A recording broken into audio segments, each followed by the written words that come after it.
नमस्कार दोस्तों, कैसे हैं आप लोग। माइक्रोवेव इंजीनियरिंग से रिलेटेड क्वेश्चंस हैं। फर्स्ट क्वेश्चन है, antennas that radiate energy only in a specified direction are called anisotropic antennas. Is this true statement?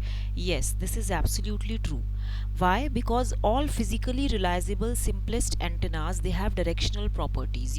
Directional properties means the antennas tend to radiate the maximum signal in the desired direction, okay, in order to achieve the maximum gain. So that is, they radiate energy in one direction than in any other direction. So such sources are called anisotropic antennas. Isotropic means what? Isotropic means mono, uh, that it radiates uniformly in all directions, but anisotropic means that it radiates only in one direction, only specific in one direction than in other direction. Second है, if the standing wave ratio, what is VSWR, voltage standing wave ratio, it is a measure of mismatch between the load and the line.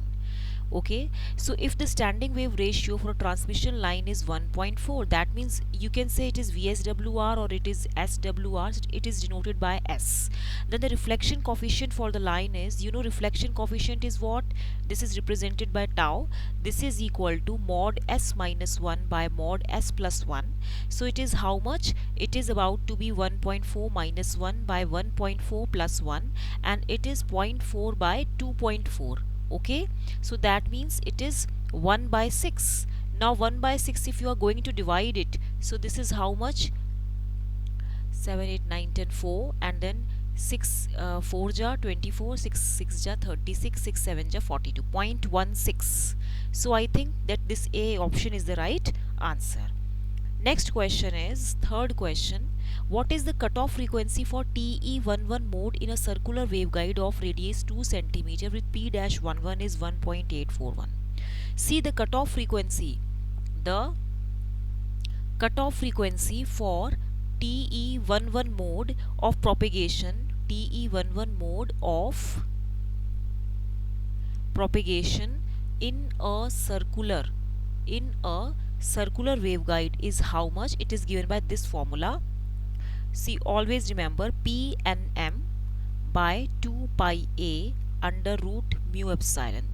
Okay, so because one of circular waveguide, which is a circular cross section, so the cutoff frequency, just put down the values here. Here you will be 1.1 you will put 1.8441 1.841 2 pi. A is what? Radius 2 centimeter, so it is 2 centimeter. That means it will be you can put it as 2 into 10 to the power minus 2 meter. And what is this? V is equal to C by under root epsilon r. If you have to calculate the speed in any medium, then it is this much. So just put down the values. So it 1 by under root mu epsilon, its value will be what? Generally 1 by under root mu epsilon is what? It is C na. Actually it is. So just put down the values and you will get it as 4.3 gigahertz. Okay, next question is fourth question, the major advantage of single stub tuning over other impedance matching techniques is C. Lumped elements are avoided. No. It can be fabricated as a part of transmission line media. No. It involves two adjustable parameters. No. All of the mentioned true. That means all options are no. That means only one option is not true, but all of the options are true. Okay, that means single stub tuning is what? That single stub matching does not involve any lumped elements. It's true, lumped elements are avoided. That means no involvement of the lumped elements. Which lumped elements are those which can be physically separable. Okay, it can be fabricated as a part of transmission line media, yes, and it also involves two adjustable parameters, namely what? Length and distance. Okay, from load, giving more flexibility, from load giving more flexibility. So the answer will be all of the mentioned. Okay, next question is, because of the presence of the dielectric, the phase velocity of a surface wave is, Vp is equal to C by under root epsilon r. Greater than in vacuum? No. Lesser than that in vacuum? True, because of the dielectric just lessens the speed of the wave. ठीक है. Independent of presence of electric, it can never be possible. Insufficient data, no. The fields are stronger and concentrated near the dielectric. Always remember that fields, what kind of fields, that means electric line fields जो होते हैं, these are quite stronger and more confined or concentrated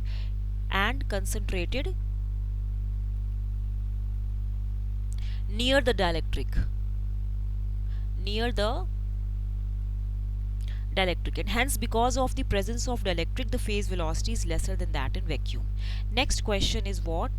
Phase noise at the output of an oscillator. You know, oscillator generates the wave, high carrier frequency wave. Okay, so phase noise at the output of an oscillator, it is given by as kt naught f by pc. That means k is the Boltzmann constant, and you know that b is the operating bandwidth of the system. So equation is considered here the bandwidth for 1 hertz, okay, as per the definition of phase noise. So f is the figure of merit. Okay, you know, f is what? It is the figure of merit of system. So the answer will be kt naught f up, kt naught f. I think that both these are true statements. So I think this is an even actually these two statements are same na, these two options are same, so you can put any answer. kt naught f by pc. Phase noise, actually it is talking about the phase noise. Okay, next is a pin diode can be used in either a series or shunt configuration to form a single pole single throw switch, SPST. Have you heard it? SPST. Pin diode can be used either in a series or shunt configuration to form a single pole single throw switch. In the series configuration the switch is on. What happens in series configuration? Switch is on, diode is forward biased, okay, and off, it is off, switch is off when diode is reverse biased. Okay, next question is, for an equal split Wilkinson power divider of 50 ohm system impedance, you know, Wilkinson power divider, it is like this way na, it divides the power into two equal ports. Okay, and if they are matched to the characteristic impedances, so the characteristic impedance of a Z ohm system is given by under root 2 into Z. Hence the characteristic impedance of 50 ohm system, it is given by as, you know, 70.7, that is 70.7 ohms. You know, quarter wave transmission line, the length of the quarter wave transmission line characteristic impedance for a equal split, as the name itself suggests that equal split means power divider just divides the power or splits the power equally into the two ports. Okay, so under root 2, I can say that it is under root 2 into Z naught. So this is under root 2 into 50 ohms. Under root 2 is what? 1.414 into 50. Just forget this 0.14, and 1.4 into 50, it is how much? 14 5 ja 70. So it is 70.7 if you calculate this whole. Okay, next is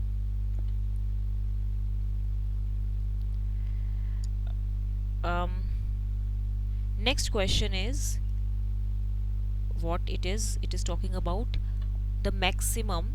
Okay, sorry, this is ninth. Okay, short circuit current gain of BJT, it is given by the formula, right? You should be knowing. It is 1 minute, it is GM by omega C. You know, short circuit current gain, I can write it as short circuit current gain of BJT is defined as the ratio of the output collector current to the input base current. You know na, IC by IB is what? Beta na. You know that IC is equal to beta IB. So here beta is what? The current gain, but short circuit current gain of BJT, it is given by the ratio of the output collector current to the input base current. Okay, so assuming the base resistance to be 0, assuming that the base resistance is 0, the frequency at which the short circuit current gain of the amplifier is unity is called the upper frequency limit. The frequency at which short circuit current gain of the amplifier is unity, it is called as upper frequency limit.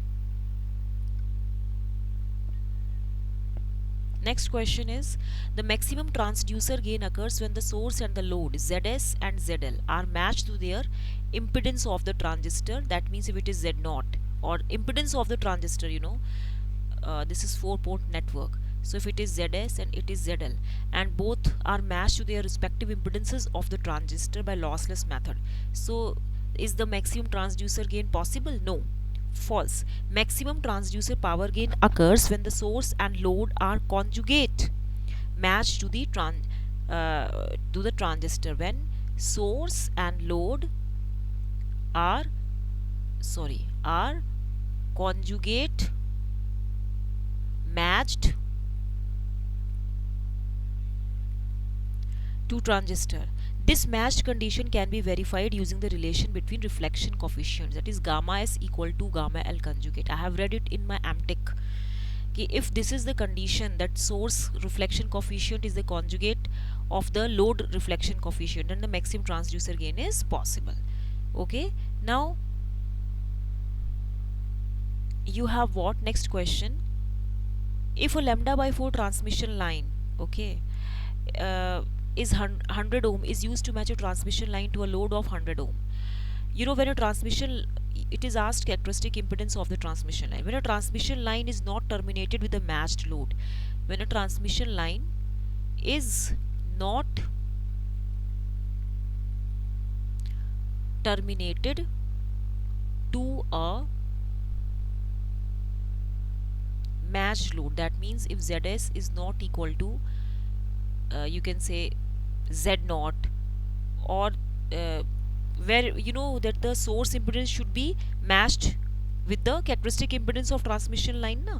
So when a transmission line is not terminated with a matched load, it leads to losses and reflections. What will happen? That losses and reflections will likely to take place. Okay, so transmission, a lambda by 4 transmission line, a lambda by 4, this is a lambda by 4 transmission line, and it can be used for matching purposes. So the characteristic impedance of the lambda by 4 transmission line is what? Z1 is equal to under root Z0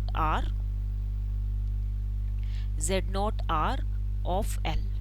ठीक है. Substituting the given values, what you will have, Z0, sorry, this is, मैं भी formula भूल जाती हूँ. देखिए, this is what Z1 is equal to under root Z0 ZL. ये आपने पढ़ा होगा ना.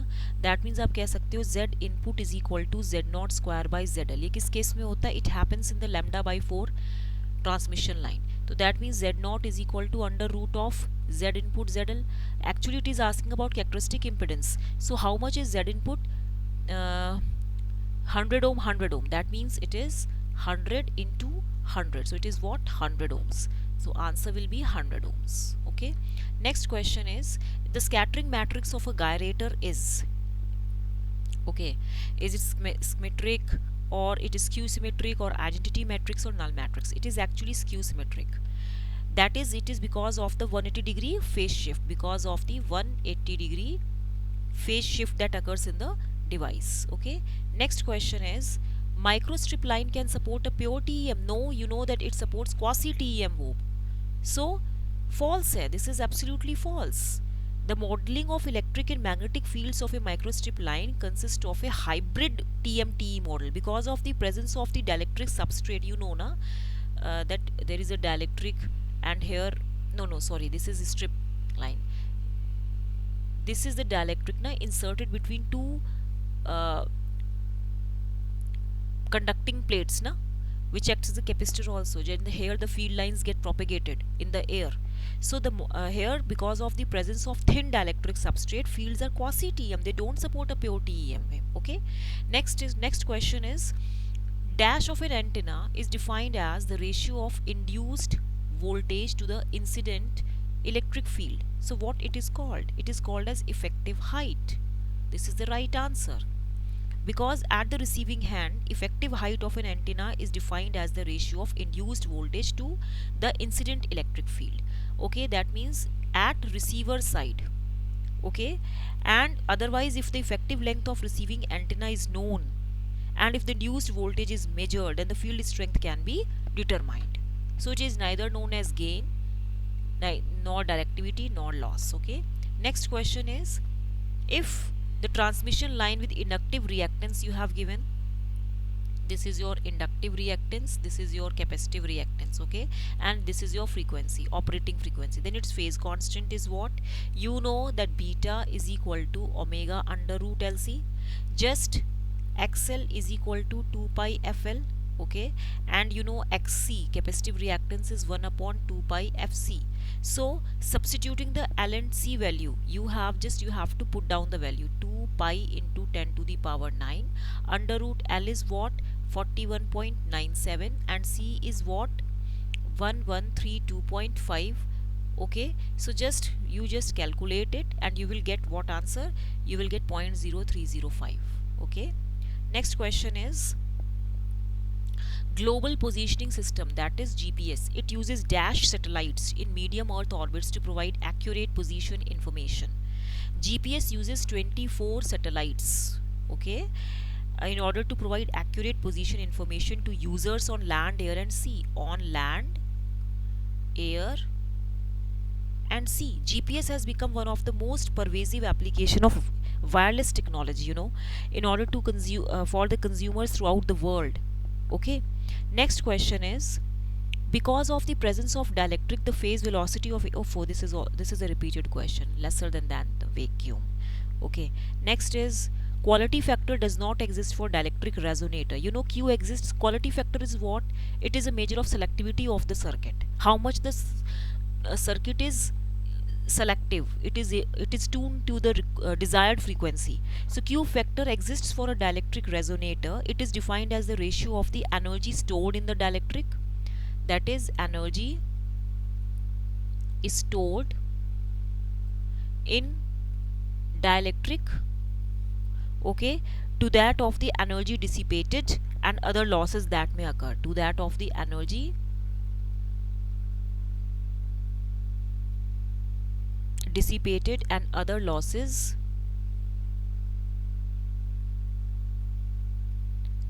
that may occur.